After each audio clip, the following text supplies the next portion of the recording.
Thank you very much. Today is May 22nd, 2024. It is 6:02 p.m. and I will hereby call this meeting to order. If we could have a roll call, Mr. Sumner. Councilwoman Hancock. Here. Councilman Nichols. Here. Councilman Patterson. Here. Councilman Thomas. Here. Councilwoman Sumner.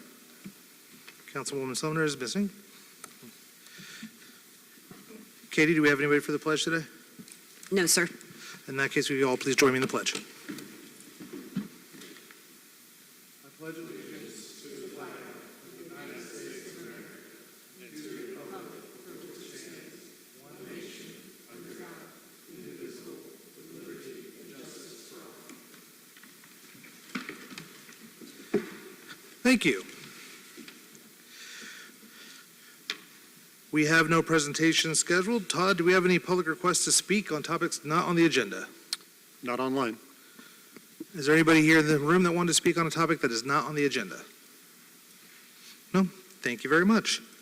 Unfinished business. Item A, consider second read of adoption of ordinance 2024-4, the zoning map amendment at 6864 Albert S. White Drive from R2 low density single family to 2 family residential to GB general business.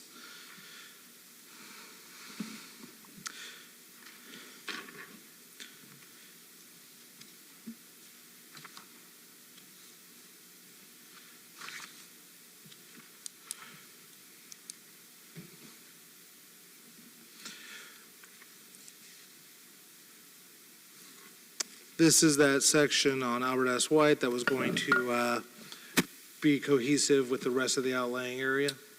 Yes, consistent with the Bridal Oaks PUD that surrounds it, yes. Thank you.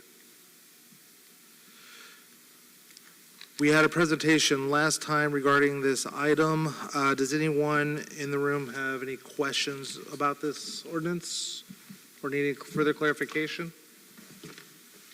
None for me. I will entertain a motion. I make a motion that we adopt ordinance 2024-04. Second. Motion made and seconded. All in favor, say aye. Aye. Opposed? Item passes 4-0. Thanks for coming out. Appreciate it.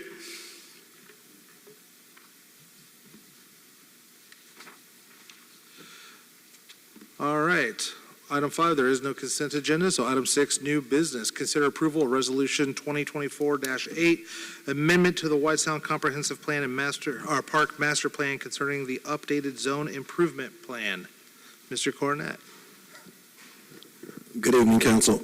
I have Sam Schrader with me from Baker Tilly, who has helped me put together our updates.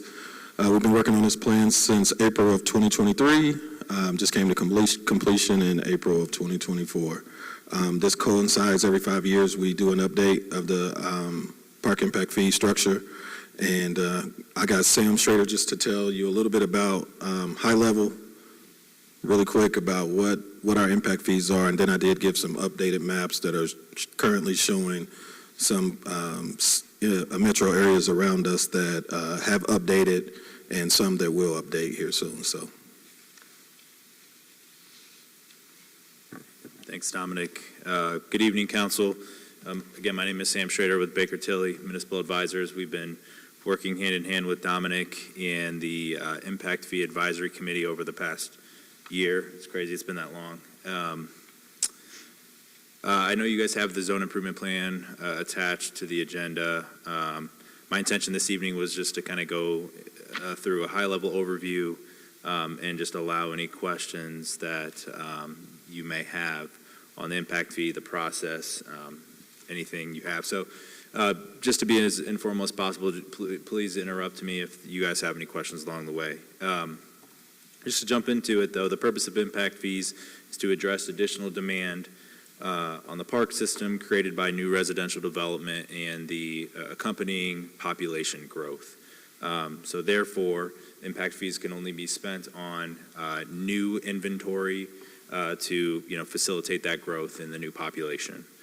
The zone improvement plan that you have before you is the document that establishes a community's park impact fee, along with obviously the ordinances. but it must be renewed every 5 years. We were here last in 2019, and it is based on a 10-year development horizon. So you'll kind of hear me say that throughout my spiel this evening. But a large emphasis of that calculation is based on population and housing growth estimates over that next 10-year horizon. And so all of the information that we've included from that standpoint was provided by the Department of Planning and Community Development, which have been great partners in this process as well. Those projections, if you want to get into the details on line-by-line item, year-by-year basis, those are on page 7 of the zone improvement plan. But we couple that data with level of service standards for each park amenity included in the zone improvement plan. Only the amenities included in the zone improvement plan are able to be used for, our park impact fees are able to be spent on. And all of those standards are consistent with the park master plan, again, just to ensure that we are all on the same page with those planning documents that are guiding the town and Parks Department. So those standards, along with some cost information that we've been provided with by Pros Consulting, ultimately kind of generate, what that deficiency is going to cost in 10 years based on the current park impact, the current park inventory versus the new population growth. And what it costs to, fund that difference is ultimately what is then divided by the new housing units that we've calculated over the next 10-year horizon. That brings us to your impact fee amount of $2,710. That's on page 6. And page 6 really is the page that really guides the calculation. If you have that in front of you, I'd urge you to flip there. But what you'll also notice is that we've also made an adjustment for multifamily housing units. That's consistent with what Whitestown has done in the past. We did work on the previous impact fee zone improvement plan as well. A lot of the communities surrounding the Indy metro area and surrounding Whitestown take the same approach. So we wanted to be consistent with what Whitestown has practiced historically. So what we've done is used U.S. Census population data to determine that a multifamily housing unit in Whitestown has approximately 76% of the population of a single-family housing unit. So that 76% credit is applied to the multifamily housing unit zone park impact fee. So that amount is just over $2,000, also included here on page 6.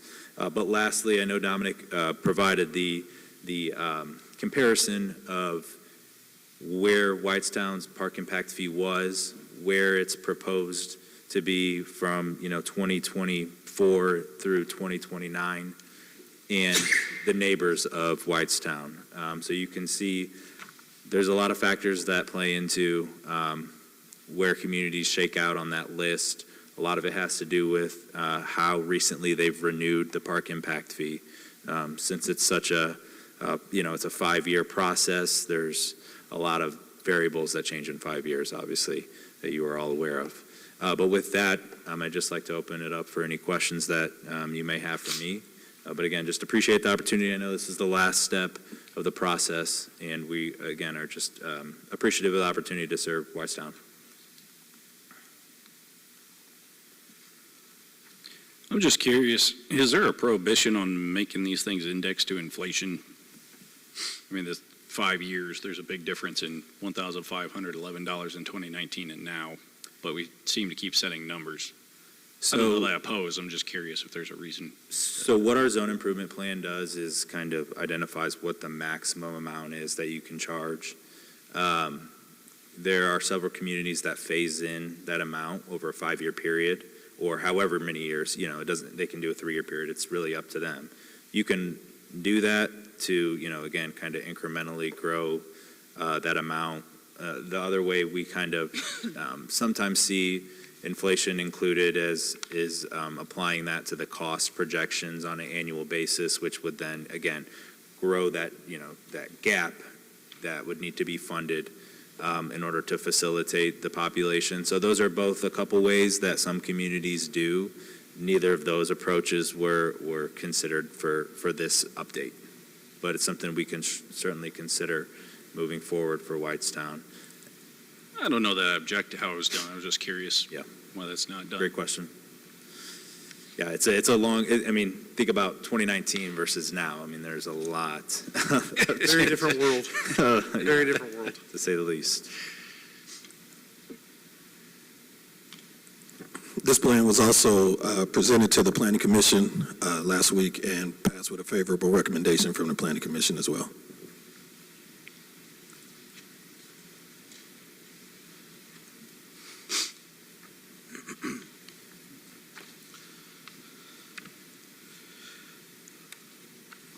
Are there any questions in the crowd or at the table regarding this resolution? I will remind the council that at the moment, we have two different items of business that are pretty well linked together here. We have first the resolution to amend the comprehensive plan, and that we can do here tonight. The second is an ordinance to actually increase the fees that we would either have to suspend the rules or we would have to hold on to till the next session. So keep that in mind, please. But first, for the resolution 2024-08, I will entertain motions. I make a motion that we approve Resolution 2024-08, a resolution of the Town Council of Whitestown approving an amendment to the Whitestown Comprehensive Plan and Park Master Plan concerning the updated zone improvement plan. Second. Motion made and seconded. All in favor, say aye. Aye. Opposed? Motion passes 4-0. Item B, consider approval of ordinance 2024-6, amending and replacing the Parks and Recreational Impact Fee ordinance for the purpose of planning and financing park and recreational infrastructure needed to serve new residential development. Any fire, Dom, for getting this done today, or can that wait for 3 weeks? Yes, we need to vote on it. It's definitely a timely manner. It needs to be completed and on file already 6 months out so that it can go in effect January 1. So we submitted it in February. The council meetings have bounced around with the Planning Commission, and this is the month that it kind of fell where the Planning Commission came. The council meeting came before the Planning Commission came, so that's the reason for the special meeting initially. Yeah, to put it bluntly, if we don't do this now, we didn't even have to meet here tonight. Then, Mr. President, I make a motion to suspend the rules. I will second. Reminder, this must be unanimous by all attending members. I have a motion and seconded. All in favor of suspending the rules for item B, say aye. Aye. Rules are suspended.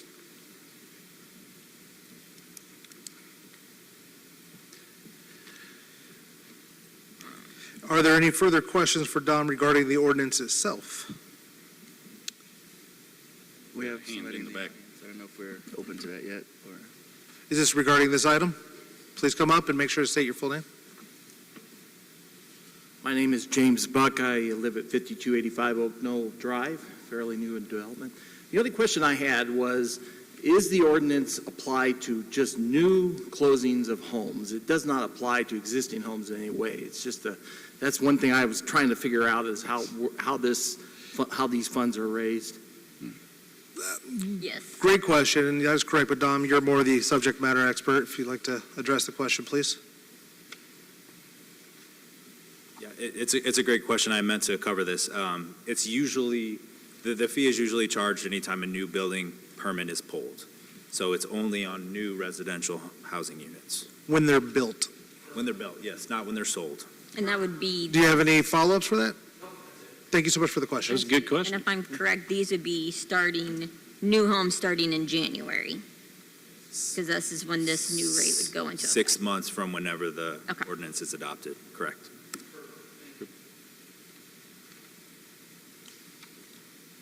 Are there any other questions? I would entertain a motion. Well, Mr. President, I will make a motion that we approve the ordinance 2024-06, amending and replacing the park, an ordinance of the town of Whitestown, Indiana, amending and replacing its park and recreational impact fee ordinance for the purpose of planning and financing park and recreational infrastructure needed to serve new residential development. I have a motion to approve ordinance 2024-06. Do I have a second? Second. Motion made and seconded. All in favor, say aye. Aye. Opposed? Motion passes 4-0. Item C, consider approval of the CF1 forms for the following companies listed herein, included in the 2024 compliance review, batch number 2. Do we have Molly online? She's not 9 o'clock at night. Hi, Sunshine. Hello, how are you all? Good. Good. Hey, yeah, what you have in front of you, batch number 2. These are CF1 forms. As a refresher. Whenever a company receives a tax abatement, they file a SB1 statement of benefits form. That form basically says, here's what we anticipate we'll do during the course of the abatement term. And then each of those years, the company is required to file this CF1 form with you and with Boone County government as well. So I've reviewed those that are in batch 2. I only batch these just because there are so many that come in around May 15th that it's good to review them and get them out of the way.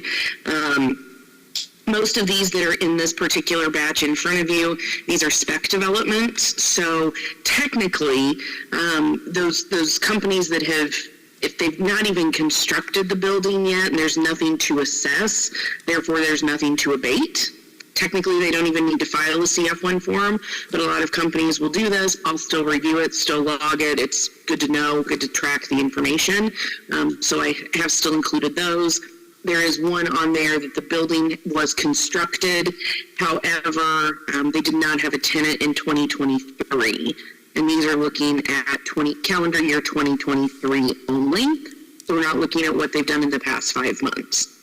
But I recommended approval or your approval of these in this batch. Happy to answer any specific questions you may have. I maybe get a little bit ahead of myself, but is there any reason why the items from D were not included in this batch? Is there any reason that they're separated? I would defer to Matt on that one, actually. I believe that they were turned in later. That's why they were separated. Okay. There's nothing special that's different about. I have not reviewed those that were in that, though. Okay. So concentrating on item C, that batch, those that have reported, looks like it's been a gain. Yeah.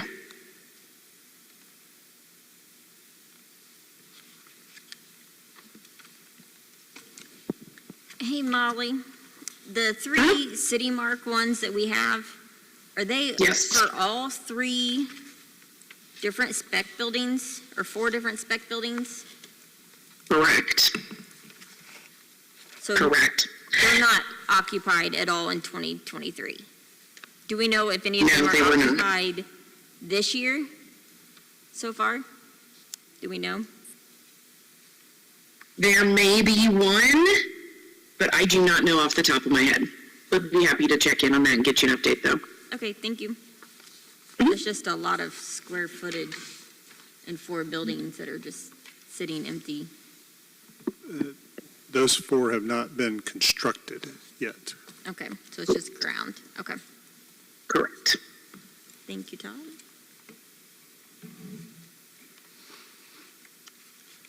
Are there any further questions for Molly? Nope.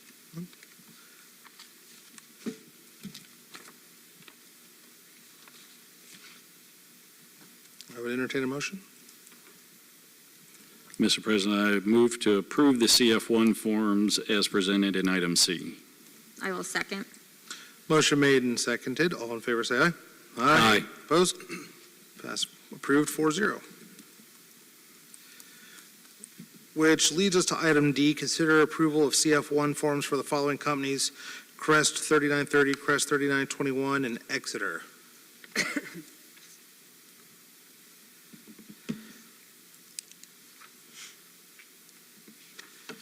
So Molly, you said you did not have the opportunity to review these yet? I'm happy to review those. I was told since they came in a different way, they just go ahead and be put on the agenda, or they didn't need my review. I'm a little confused over that, but no, I have not reviewed these. Okay.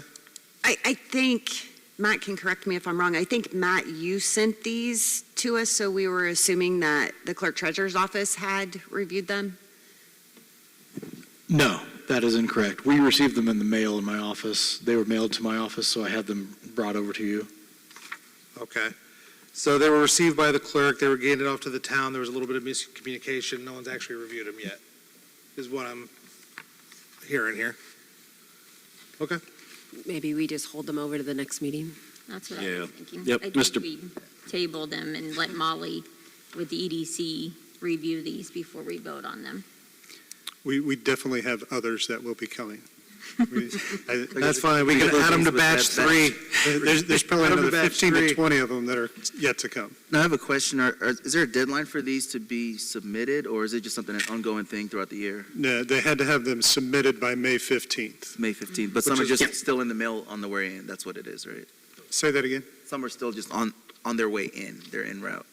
They had to be delivered by, Delivered by 15. yes. So, I'm guessing they're en route to my office at some point soon. yeah. Mr. President, Todd, if you want to hold off until after Memorial Day, then I wouldn't complain. I was out Because last week, so I didn't get them I've got a to you, stack but sitting right here for tomorrow, so. Mr. President, then I would make a motion that we table item D, the CF1 forms for Crest 3930 and Crest 3921 to after Molly has a chance to review them. And also, There's a third one. There's a third one? Oh, Exeter also. a second. So we have a motion to table item D until at least the next town council meeting. It's been seconded. I think it's probably pretty prudent. All in favor of tabling? Aye. Opposed? Tabled. We'll send you back to them, Molly.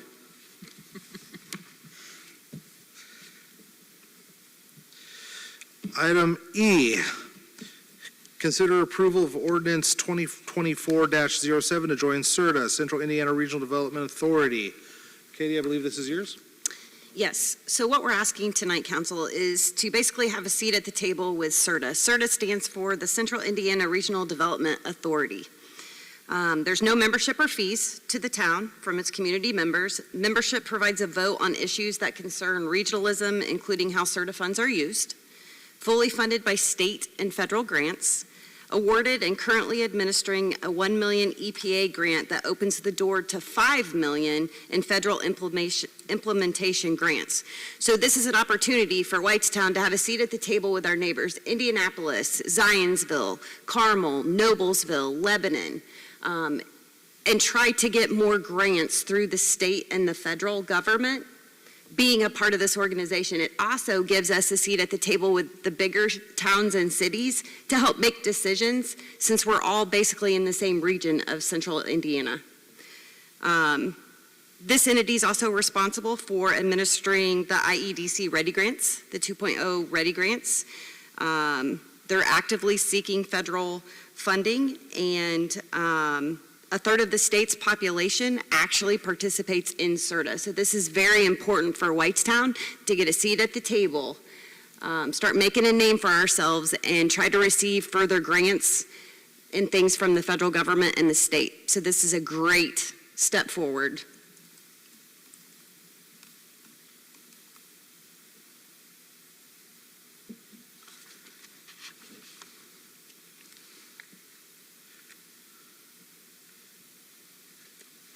I believe that most members of this council have at one time or another indicated they are absolutely interested in pursuing further grants where they can be found, and I know I had been interested in CERTA for some time.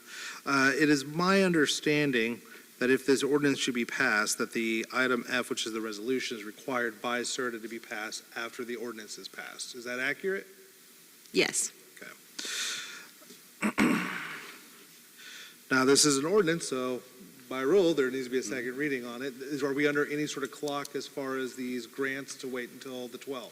So we aren't really under the clock to have this, the rules suspended. However, the sooner we get into CERTA, the sooner we become eligible and have a seat at the table to help vote on who receives the grants, what communities, and the sooner we're able to participate in that receiving of the grants. I have a question about the CERTA. Once we get into CERTA and we're eligible for these grants and the money comes in, are there any restrictions on what those funds can be used for? There will be, depending on what the Or grants grant. are. Okay, Much like the Ready Grant. gotcha. How is the representation structure of CERTA determined? Would you be our representative there? Or would So I would actually be a representative. I would probably take Todd Barker with me as well, since he's kind of taking on the economic development role. And then I would also probably want to take on a member of council. And I think it would be a great opportunity for each of you to meet the other big players in our region. The mayors from Noblesville, Fishers, Carmel, I've met with all of them, and they're all on CERTA, and I think that it would be beneficial for me to take a member of council each month as well.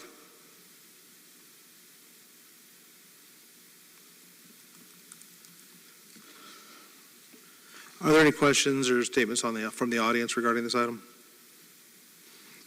Council, do you have any further questions or concerns for Katie?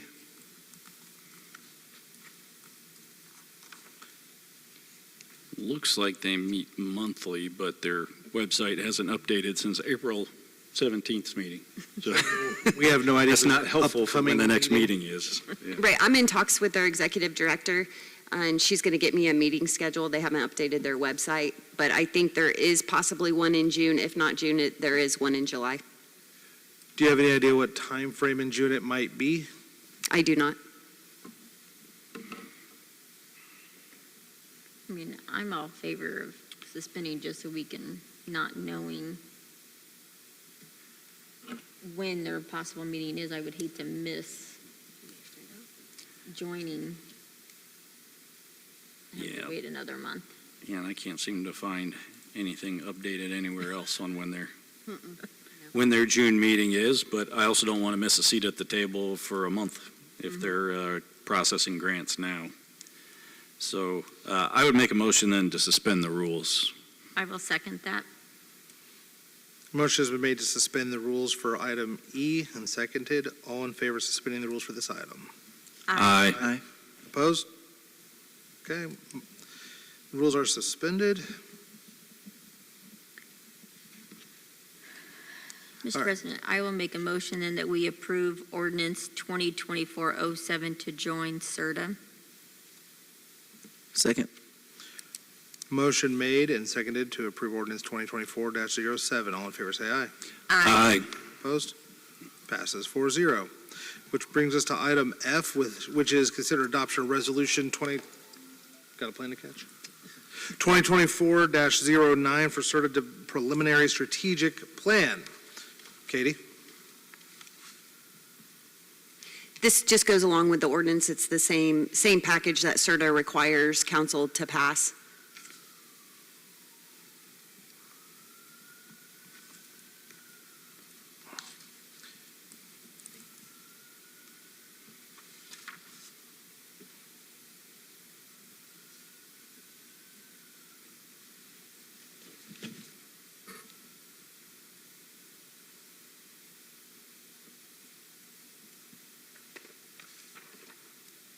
Article 3 is where it talks about the membership of the committee and the meeting schedule.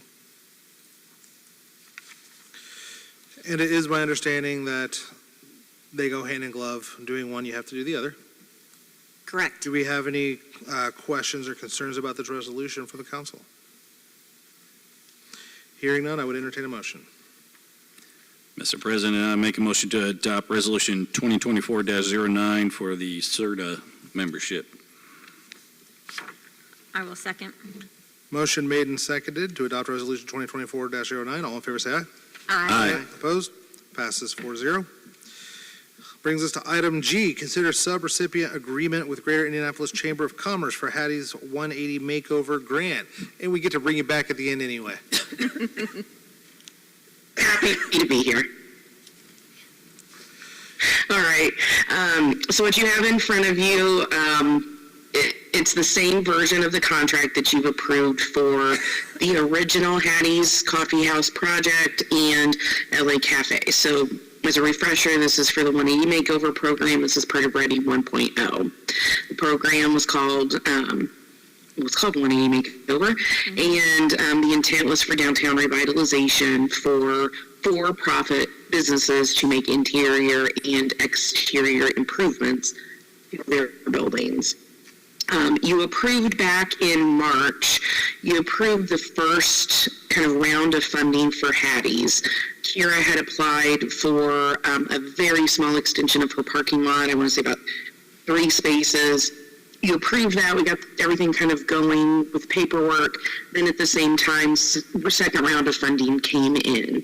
And Kira was eligible for that second round and the Daily Grind, which is a kind of a spin-off, not a spin-off necessarily, but a new coffee roasting company that has really developed through their partnership with Hattie's. And so the state desired us to combine everything into one grant agreement. So again, the terms are the same, the numbers and the scope of the project have been updated. So the original project, just for the couple of parking spots at Hattie's and some ADA accessibility upgrades, they were it was around 25 to 30,000. That amount has now ballooned up to a grant of close to 189,000, if I'm correct. And so that will cover, again, round 1. It will cover even further extension of the parking lot, all subject to approval by the town. And then, like I said, ADA upgrades for the building so that it's accessible. The Daily Grind is looking to put in another restroom. They will be actually opening up their business on that property as well, looking to renovate the garage, actually have grinding operations there, being able to host classes. The funding can also go towards some landscaping and just general upgrades. Again, all subject ultimately, to the planning process that Whitestown has in place, but this would just make them eligible to tap into those grant funds to do that.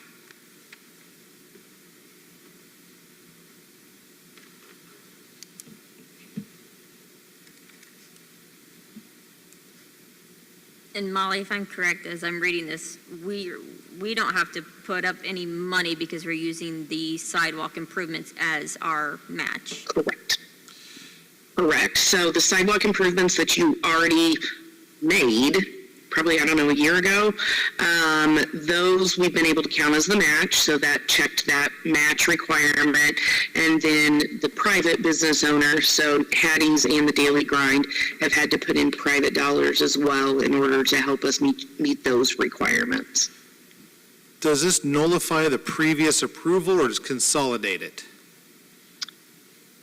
I would assume it nullifies because it's a brand new contract. Okay. We won't be doing anything with the original. I don't know what to do with the state proposing efficiency. Don't ask questions. I've never had the state ask me for less paperwork. That's a new day in Indiana. Well, they may have actually made it more difficult on us at the local level in trying to become efficient themselves. So, There it is. So we'll figure it out. Oh, we got There passed it on to is. you. Fantastic. Congratulations. Yeah. I love projects like these, or grants like these, where there's buy-in from the businesses, and ultimately it's helping to vitalize our downtown. The town's not on the hook for it, and they can make use of the funds to service the community. So I think it's a win-win for the community overall. And she desperately needs the parking. Which is a good problem to have. It is a very good, I'm glad that that's been an issue. Do we have any concerns among the people here? Anybody got questions? Statements? Council, any further questions? Negative. Nope. Hearing none, I will entertain. Mr. President, I will make a motion that we approve the sub-recipient agreement with Greater Indianapolis Chamber of Commerce for the Hattie's One Acre Makeover Grant. Second. Motion made and seconded. All in favor, please say aye. Aye. Opposed? Motion passes 4-0. Thank you so much, Molly. I appreciate it. Great. Thank you. We have no other business. Any further announcements? I got it under the 40-minute mark. Anybody want to make a motion about adjournment? Mr. President, I make a motion to adjourn. Second. All in favor? Aye. We are adjourned.